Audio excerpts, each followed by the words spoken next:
చాలా మందిని చూశాను ఈరోజు. బయట నుంచి కొన్ని వేల మంది వస్తున్నారు. మేము కూడా ఏదో ఒకటి చేస్తాం, మేము కూడా వీళ్ళకు సేవ చేస్తామని వచ్చే పరిస్థితికి వచ్చారు. నేను ఒకటి అందరినీ కోరుతున్నా, ఎక్కడి నుంచో మీరు ఫుడ్ తేవడం, ఆ ఫుడ్ కానీ సరిగా లేకపోతే ఆరోగ్య సమస్యలు కూడా వచ్చే పరిస్థితి వస్తుంది. దయచేసి అలాంటి తేవద్దండి. ఏదైనా తెస్తే డ్రై ఫుడ్ తీసుకురండి. అవసరమైతే మంచి పప్పు ధాన్యాలు కానీ లేకపోతే ఈ యొక్క వాళ్ళు ఉపయోగించుకోవడానికి అవకాశం ఉండేటి తీసుకురండి.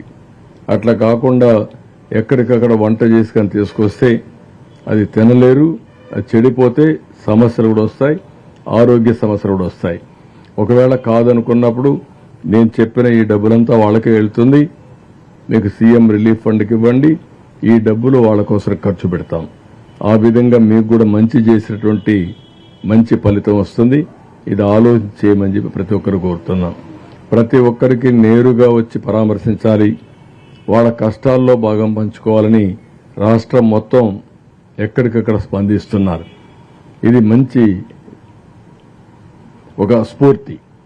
నేను చూశాను ఈరోజు కొంతమంది బ్యానర్స్ పెట్టుకొని వచ్చారు.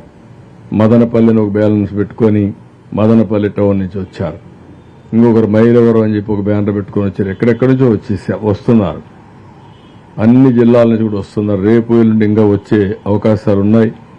ఏది కూడా పెరిషబుల్ థింగ్స్ తేవద్దండి, తెచ్చి లేనిపోని సమస్య క్రియేట్ చేయొద్దండి.